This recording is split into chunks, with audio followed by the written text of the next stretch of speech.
Grabe, ang dami hong na bad trip doon sa inanunsyo netong si Boying Remulla kahapon. Kahit anong pagkukumbinsi niya na talagang merong linabag si Loren Legarda. Plunder, di ba? Kahit anong yung tipong facial expression niya, yung delivery niya, talagang kinukumbinsi niya ang ating mga kababayan eh. Kasi hindi lang hindi lang mga pribado ang sektor ang naapektuhan dito.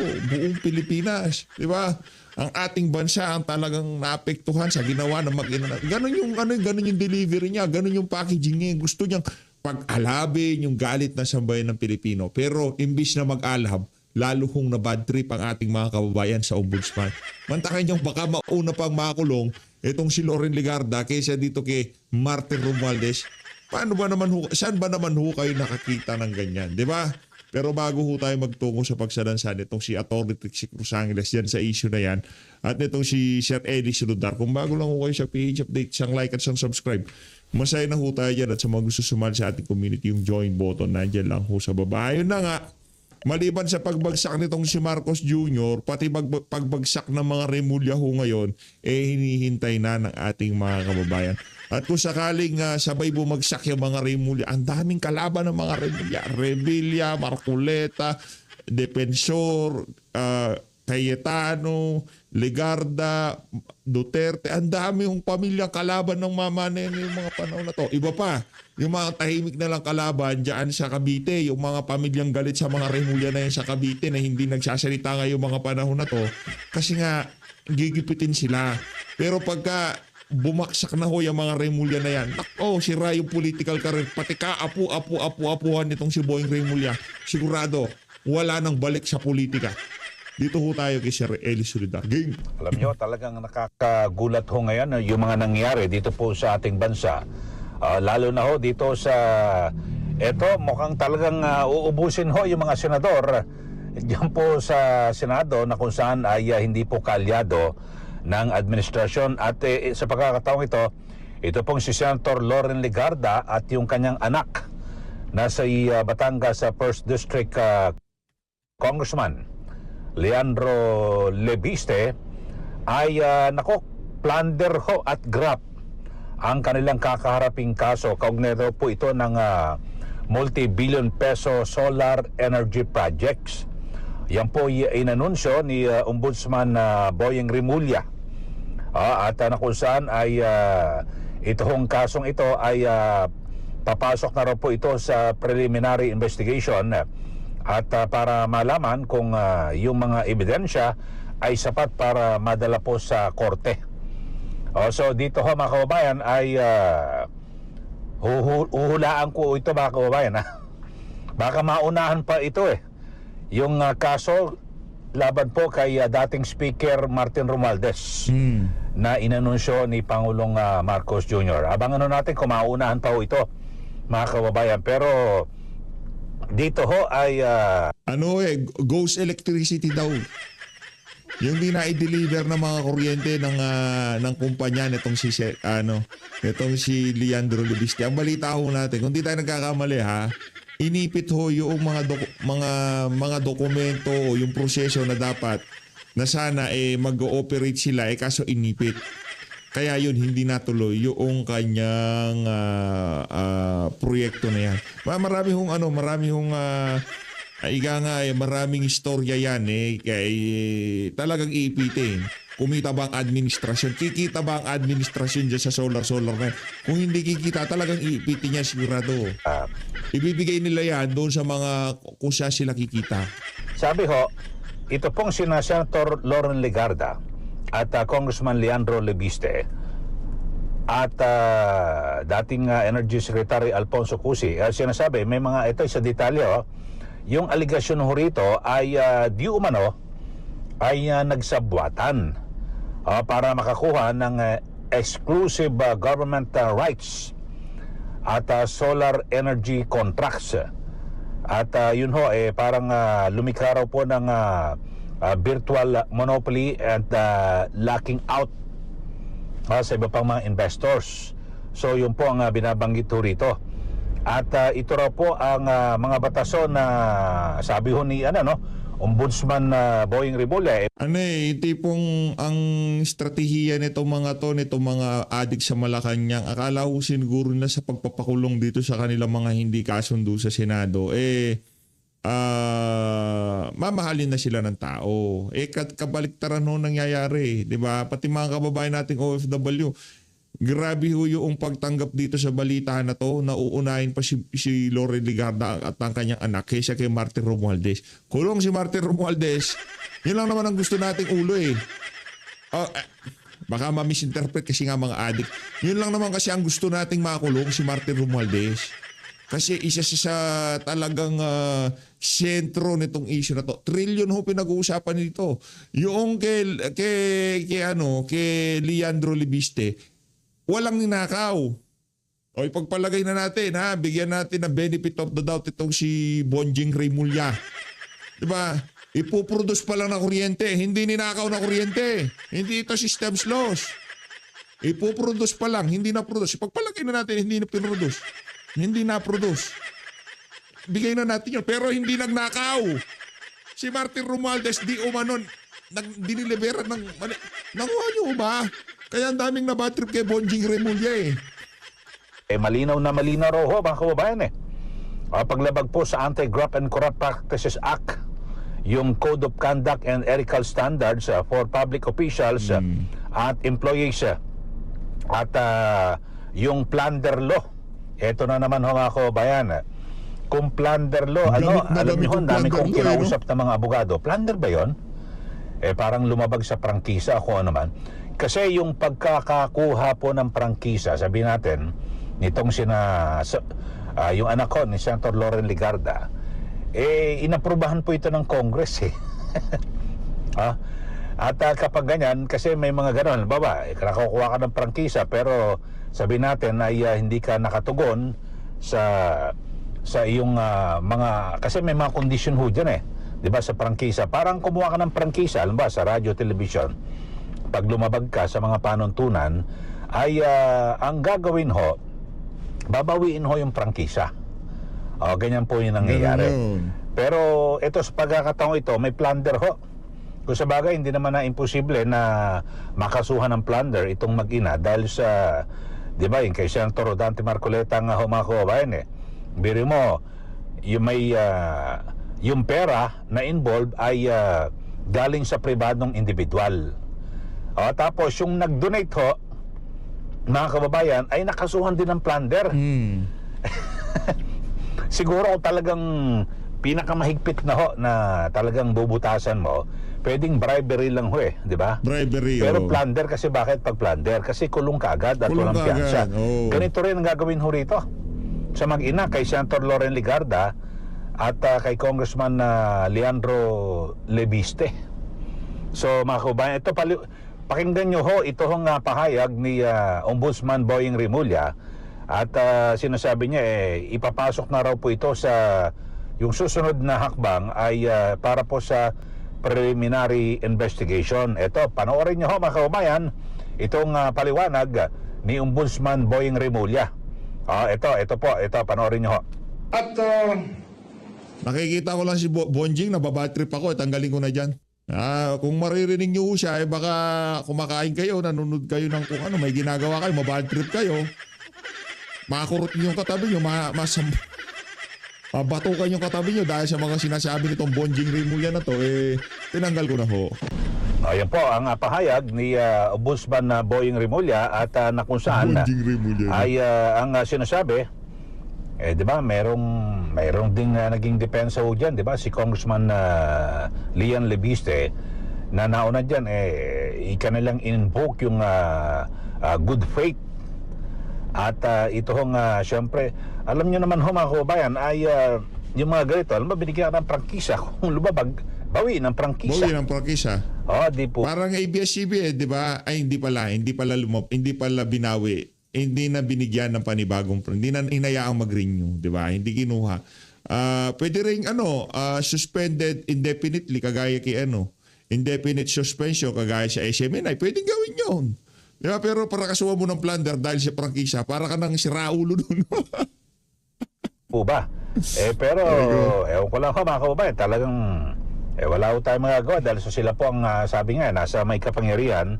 At ako may mga napagtanungan lang ako ng mga abogado. Sabi, paano naging plunder yun?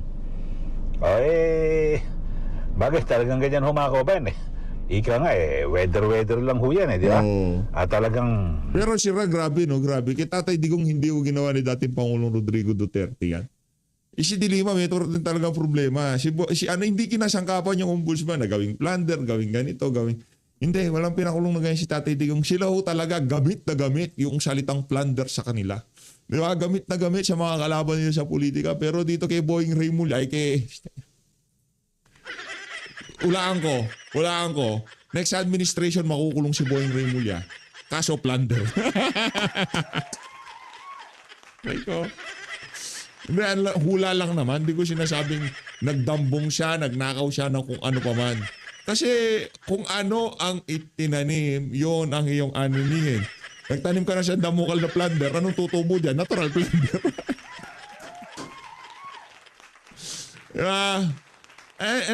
Yung tipong Brad, para sa mga mga Remulla, ang dami niyong kalaban sa politika, sinasabi ko sa inyo. Sobrang dami. At ang politika sa Pilipinas, umiikot yan. Hindi habang buhay nasa taas kayo. Alam ng mga, at pagka umikot na ang gulong ng tadhana, anak ng tokwa, ang susunod na administrasyon, alam na niya na iikot yan.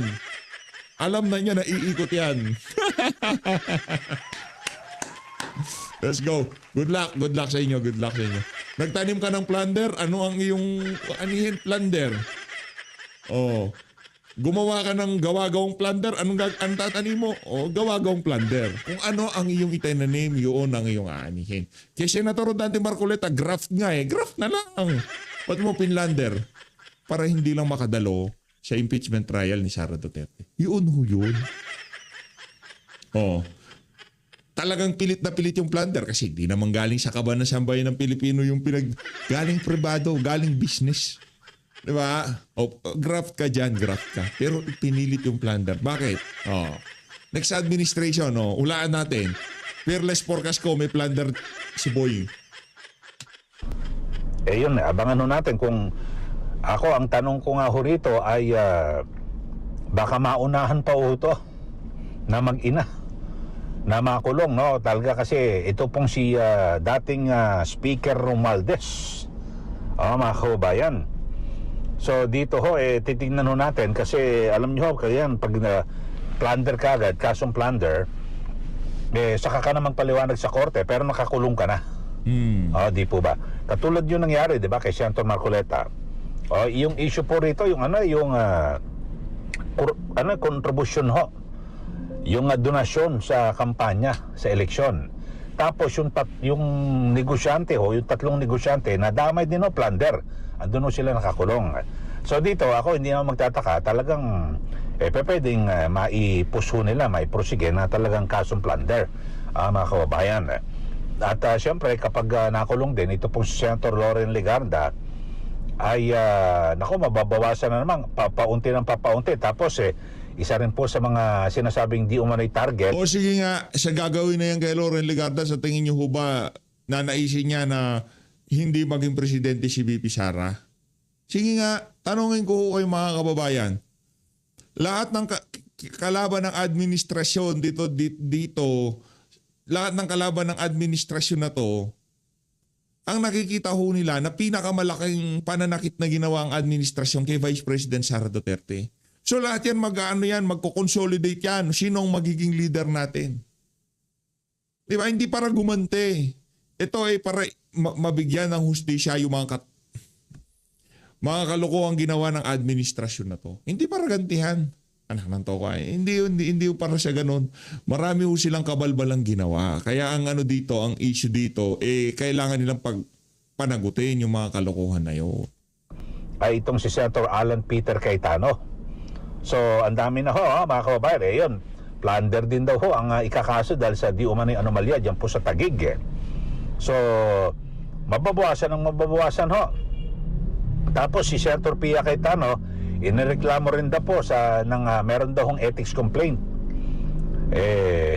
So lahat na, sino na lang matitira ho dyan sa, sa Senado? Si Senator Robin Padilla, merong obstruction of justice na kinakarap din, pero available naman ho yun. So siya na lang matitira. Tapos si Senator Amy, baka lalabas din, baka ako, hindi ako magtataka, lalabas din yung kaso sa mga bilyar. So ubusin na ho mga kabayan. Kaya lang, dito kahit na ipakulong ho nila lahat nitong yung mga senador, nasabihin natin. Basta ako, kahit ano pang tax record na ilabas kay VP Sara, tapos na ang desisyon ko. Kahit na ano pang kababuyan ang ilabas kay VP Sara sa impeachment, tayo ho dito. Kahit ano pa sabihin nila, ano pang lumabas niya, wala akong pakialam. Basta ako, Sara Duterte ako sa 2020. Ngayon, kung meron dito sa PH update na magpapabola sa mga kabalbalan nitong mga tao natin, nasa sa inyo ho yan. Pero ako, kahit ano pa lumabas yan, final na. Hindi na mababago yun. Alam nyo naman ho tayo dito sa PH Update, pagka sumuporta tayo, suporta talaga. Pagka sinabi kong hindi ko nasusuportahan, kagaya nitong si Mangga, hindi ko nasusuportahan kahit na anong mangyari. Ganun lang naman ho kasimple yan. Pero dito kay VP Sara, ngayon pa lang ho, sinasabi ko na ho sa inyo, kahit ano pang ilatang nila dyan sa impeachment na yan, finish na ho ako. Sara Duterte ho ang aking iboboto sa 2020. Ngayon pa lang, nagdideklara na ho ako ng pagsuporta, unwavering support nga kay VP Sara. Kahit anong labas nila diyan, wala akong pakialam. 'Di ba? I don't care. Basta ako boboto ko si Sara Duterte kahit hindi na siya tumakbo, wala siya sa balota. Ilalagay ko doon sa ilalim, Sara Duterte. Loko ka, wala si Sara, yung Sara. Yan ang aming protesta, baka walang niya kayo, inimpeach niyo yung presidente namin. Hindi. Kahit anong gawin nila, umiikot ang mundo. Ako, sinabi ni VP Sara, ikaw ang aking gagawing presidente, PH Update. Bong, VP, hindi ako karapat dapat dyan. Ikaw yan Ikaw ang kandidato dyan Ikaw ang uupo. Ako ang magiging utak. Tapos na usapan. Okay, VP, no problem. Ipronta mo lang ako pero ako magiging utak niyan. Ikaw magiging utak niyan. Ano nangyayari? Paninira nyo kay VP Sara, ganun din naman na suma. Mapaparusahan din naman kayo. Masira ulo. Then ay hindi po hindi ko alam paano mag-isip to. aliado ng administrasyon. Hindi kailangan maging presidente ni Sara Duterte para balikan lahat ng mga siraulo na to. Matik ho yan kapag hindi ho sila nakaboto, matik ho yan ay mabibilang ho yun sa impeachment. Di po ba mga kababayan? So, dito ho kayo, ano masabi nyo rito mga kababayan? Kasi ako talaga... Ito temporary lang naman itong ginagawa nila na to sa mga kay VP Sara sa mga kay Senator Loren Legarda, kay Senator Rodante Marcoleta. Pero yung balik, ako ninanais ko na yung balik nitong ating mga pinahirapan, pinakulong ng basurang kadahilanan. Gusto ko yung mga nagpakulong sa kanila talagang sila ang ikulong. Pagpasok pa lang ng administrasyon, yung buong 6 na taon, ikulong yung mga walang yan. Patahimikin. Lahat sila ikulong. Walang detractors. Yung ginagawa nyo, okay lang. Pero nung sa inyo na ginawa, political persecution, ganon. Pero dito, justice, accountability, mga sinto-sinto ba lang. Gulat na gulat ako sa mga nangyayari dito po sa ating pamahalaan, sa ating gobyerno, sa ating justice system. Ako, hindi ako abogado, kaya nagkonsulta kaagad ako Napapailing ho at natatawa ho yung mga kilalang abogado, hindi ko na babanggitin ang mga pangalan. Pero ito talagang mga matatalino at hindi matatawaran yung husay sa batas. Ang sabi nila wala talagang ganyan, wala tayong magagawa. Silang nasa may kapangyarihan, may mga ganun na magsasalita, sila nakapwesto pwedeng baluktutin yung batas at ang masaklap niyan siyempre magpapaliwanag ka lang na sa husgado, sa korte. Tapos ay yung tipong next election ang maririnig natin sa karsada, pagka dinaya nyo to, magkakagulo ang Pilipinas. Yung tipong kagaya kay Tatay Digong noon, yung tipong ganon. Sige, subukan yung dayain ng kandidato ni Sara Duterte. Anak ng tao ka, sige, dayain nyo, mawalang yakin. Hindi kasi kay Tatay Digong ganon Diba? Kaya hindi nila nadaya. Natakot sila dahil yung overwhelming yung mga traditional na survey firm, mahirapan sila. Di ba, kahit bayaran ng publicus, bayaran ng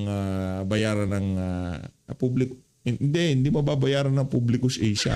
Kaya Prof. Malo, yun. Shout out Publicus, Prof. Malo. Bayaran ng PALS, bayaran ng SWS, bayaran lahat ng... Pero kung iba yung kwento sa social media, sasabihin ng mga survey firm, magmumukha kaming siraulo niyan. Ito, tingnan yung social media. Yan yung pinakamalupit na barometer pagkapanahon ng eleksyon. Anong gagawin natin? Mawawalan sila ng credibility. Wala na nga, mawawalan pa. Kaya hindi ho nila gugustuhin na mangyari yan. Sa dakong huli, kung talagang yung parang ipinilit lang ho yung kaso, mga kababayan, ay madidismiss. Kaya lang, nakulong ka na. Halimbawa, senador ka, merong importanteng aktibidad pinag-uusapan doon, katulad ho itong sa impeachment trial, na bagamat kahit na hindi ka makaboto, wala ka doon, maibibilang yun sa hindi ka bumoto, no? Bumoto ka ng laban sa impeachment trial, di po ba? Kaya lang, wala kang partisipasyon, di ba? Hindi ka nakapagtatanong. Kasi alam naman ho natin diyan sa paglilitis na yan, may mga puntos ho yung mga pagtatanong na kung saan ay yung mga pagtatanong na parang may kasamang paninira. At yung mga pagtatanong na kung saan ay madidiin yung nasasakdal si VP Sara Duterte, di ba? May mga ganun tanong parang pang-kondisyono sa isipan ng tao na, oo nga no. So may mga ganun pang brainwash, mga ganun. Bagamat sa dakong huli, talagang ang paghusga po dyan ay yung bilang po ng boto ng mga senator judges. So yan lang po ang ating issue ho rito, mga kababayan. Kaya talagang nakapagtataka. Tapos ito, banggitin ko rin ho, at kasi medyo mahaba na yung video. Nauna ho yan, kasi dalawang set daw ito na idadaan po sa preliminary investigation. May dalawang kongresista raw po na kakasuhan. At yung isa, yung kilala ho, na kontraktor ho ito, mga kababayan, si Congressman Edwin Garjola. Pero ang sabi ho ni Ombudsman Boying Rimulya, ang ikakaso ho ito, 20 counts daw, napakarami dahil sa sinasabing di umano yung pagkakasangkot sa mga kontrata sa gobyerno. Pero kasong draft ho, mga kababayan, ano na natin, bailable ho ito. So talagang simpleng-simple ho, mga kababayan, para lang masabi na ayan, kinasuhan na kontraktor. Pero bakit hindi plunder?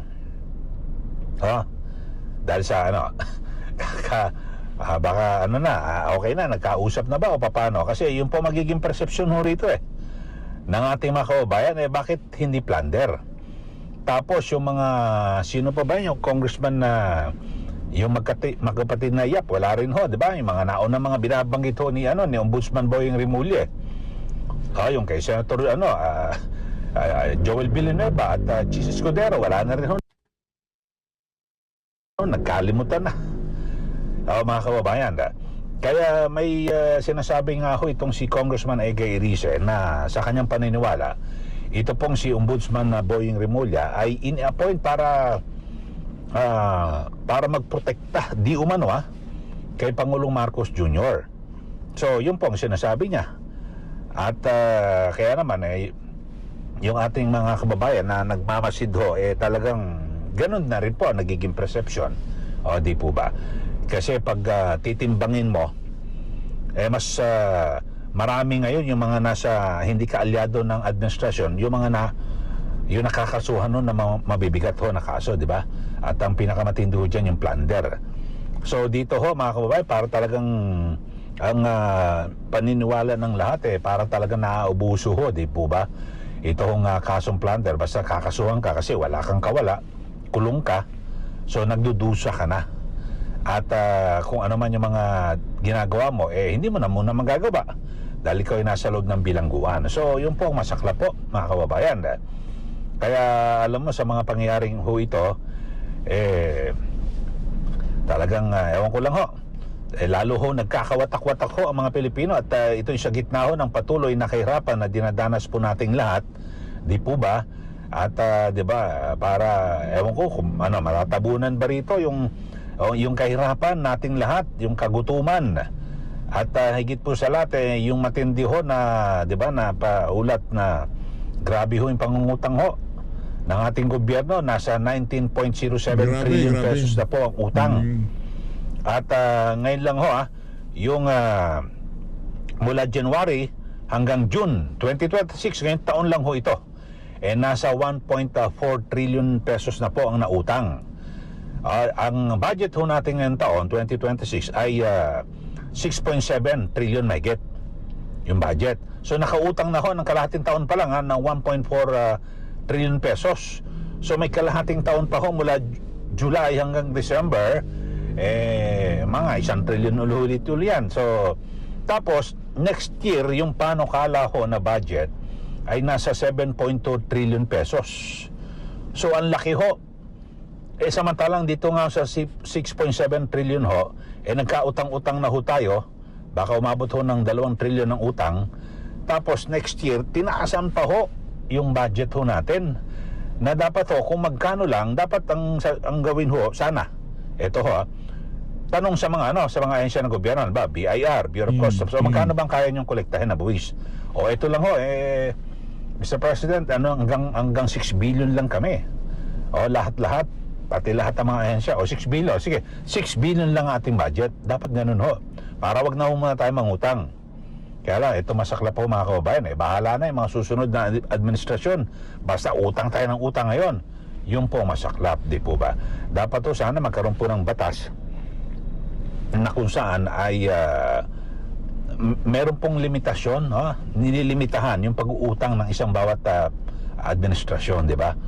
Hanggang hanggang 6 na trillion ka lang Pag lumagpas hindi na pwede. So hanggang 6 trillion ka lang kada taon at least, di ba? 6 years. O tama na. Ngayon mahigit sa 7 trillion na hong inuutang mula nung maupo si Pangulong Marcos Jr. Di po ba? Ngayon 4 na taon pa lang ho. Mag 7 trillion na mahigit. Bago matapos po yung kanyang termino, nako baka maging 10 trillion ho at aabuto ng magigit 20 trillion ang utang ng Pilipinas. Okay, so sa pangalahatan mga kababayan.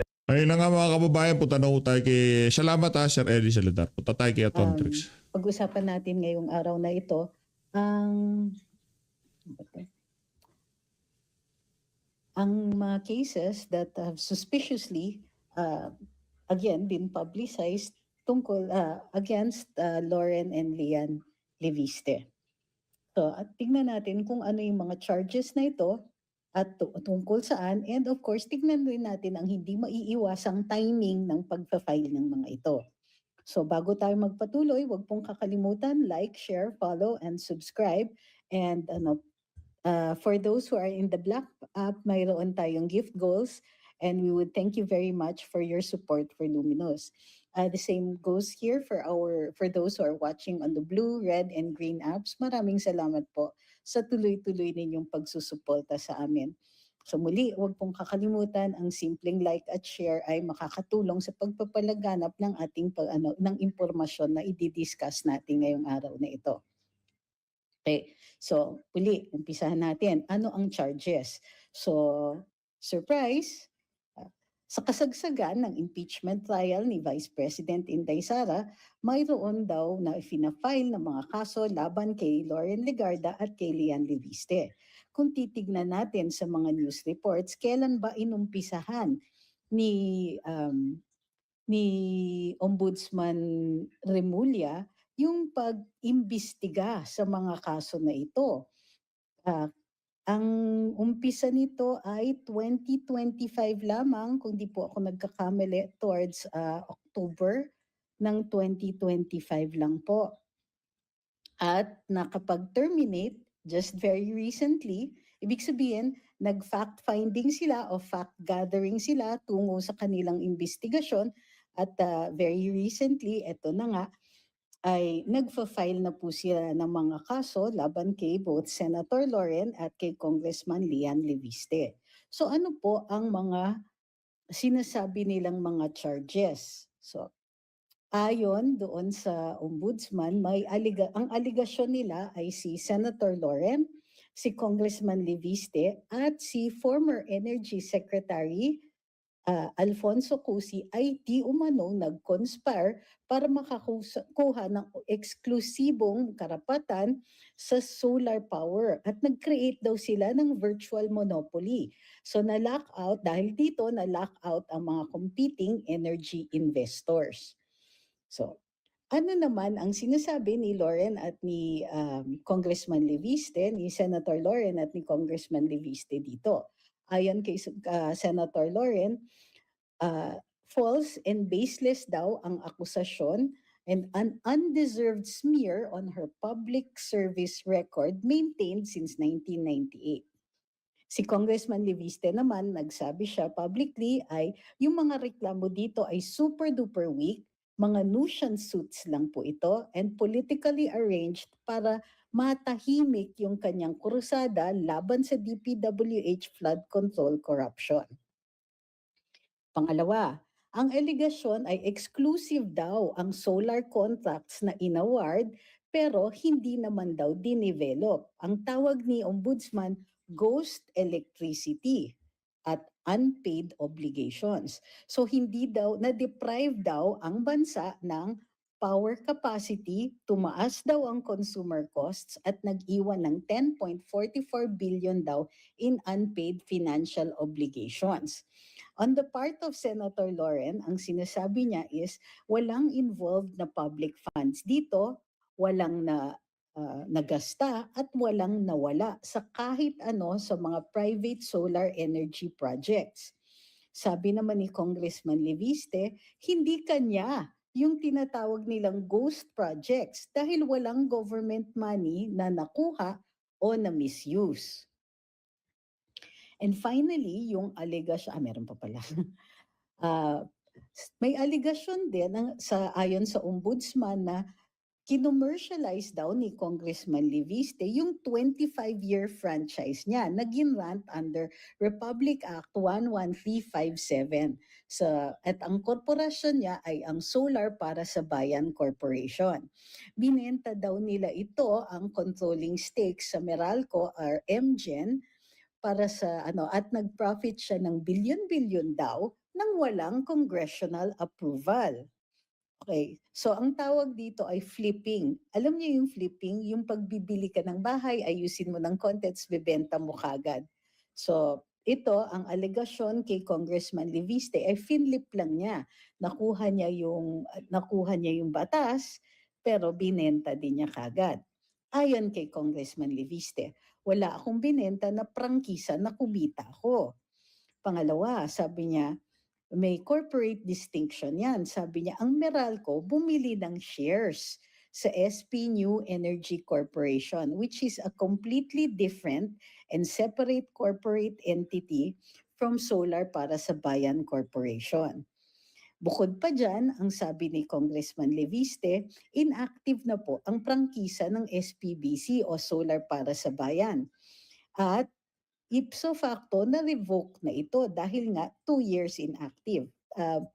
Tama yung sinasite niya, kapag inactive ang prangkisa na binigay sa'yo for 2 years, automatic yung revocation yan unless makikiusap ka doon sa Kongreso na ituloy pa rin ang prangkisa. So walang ganun na nangyari. So yan ay Section 11 ng RA 11357. And finally, sabi ng ombudsman na si Leviste, 21 years old nung nakuha niya yung prangkisa at hindi daw niya ito makukuha kung wala daw intervention ng kanyang ina na then chairman ng Senate Finance Committee. Sabi ni Senator Lauren, hindi niya na-receive yung official notice ng ombudsman tungkol dito sa kaso na to and then suddenly, eto na nga, nagpa-file na ba? At sabi ni Senator Lauren, tingnan ninyo yung timing at yung nature ng mga alegasyon. Sabi naman ni Congressman Leviste, engaged in selling and divesting ng kanyang business shareholdings. Siya po ay divest siya bago siya naging congressman to avoid conflicts of interest on taking public office. So yan po yung short version ng ng specifics niyan ito sa defenses. sabi ni lalong-lalo na kay kay Congressman Leviste. Ay hindi, tama na pala yun. So, maliwanag kung titignan nyo din dun sa batas, may, kumbaga, may depensa naman. Now, tignan po natin ang timing nito. Anong nangyayari? Number one, tumaas ang trust and performance rating ni VP Inday at hindi pa rin umaangat sufficiently, nasa negative pa rin, si Pangulong Bongbong Marcos. Bukod pa dyan, at the opening of the impeachment proceedings, ni-reiterate ni Senator Cheese that the Constitution requires a 2/3 vote of all members and therefore a vote of 16 is necessary. So, at the moment, kung bibilangin natin yung mga kontra Duterte sa Senado, mayroon sila na mga 10 na siguradong mga boto. Pero 13, pasensya na po, 13 na siguradong mga boto or more or less siguradong mga boto. Ano pa ang konteksto nito? Of course, may ilang mga senador na sila na sideline nila at mahalaga. In fact, kung papansinin niyo si Senator Loren, wala naman siya masyadong kibo during the impeachment. Gayunpaman, maliwanag na hindi siya magbabago ng kanyang panig sa kanyang boto dito sa impeachment proceedings. So, ang pinakahinala ng publiko ay related ito sa impeachment para ma-pressure si Senator Loren na lumipat sa panig ng mayorya. Ang tanong is, if this is true, is this going to work? Unang-una, kung ma-sideline at plunder po ang kinakaso dito, kung ma-sideline si Senator Loren or ma-pressure siya, ma-sideline si Senator Loren, in other words, makulong din siya ng walang bail, anong maitutulong nito sa panig ng administrasyon? Sa totoo lang, wala. Wala. Because it does not change the voting. So kung kulang pa rin ng 16 votes, ang pag-sideline kay Senator Loren o pagkulong sa kanya is not going to help. However, ang nakikita natin dito is dahil plunder ang kinakaso, malaki ang possibility na ito yung pressure point. Nobody wants to go to jail on a charge that is non-bailable habang ongoing yung proceedings. So, this remains one of the most publicly appreciated defenses of Senator Loren and Congressman Leviste. Pero doon sa kay Congressman Leviste, meron din siyang points of law that are significant dito sa kanyang defense, such as yung inactivity ng solar para sa bayan, yung non-identifiable, kumbaga yung binenta ay hindi yung solar para sa bayan but a totally different corporation. Yung iba naman, halimbawa, yung charge is na-deprive yung bayan, etc. Dito ay under the Anti-Graft and Corrupt Practices Act where a contract is grossly disadvantageous to the government. So, grossly disadvantageous ba ito? Kailangan patunayan yan, kumbaga mabigat ang evidentiary requirement ng ombudsman para patunayan yan sa hukuman. Pero dahil ang ombudsman ang nagde-determine kung ano ang level ng evidence na required para sa probable cause, malaki ang chance na maikakaso ito talaga kay Senator Loren and possibly, although medyo mahina, kay Congressman Leviste bilang beneficiary. But the other defense will be, is this a contract? Nasaan ang mga conflicts of interest and so on.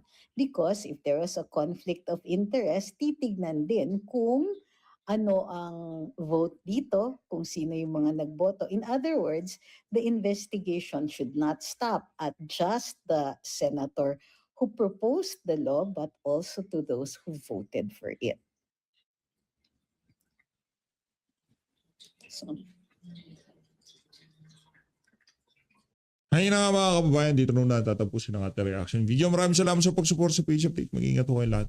Lahat ng Pilipinas. Laban lang St. Loren ha. Laban lang. Ano nangyari sa Pilipinas? Ganyan o talaga buhay. Weather lang ika nga.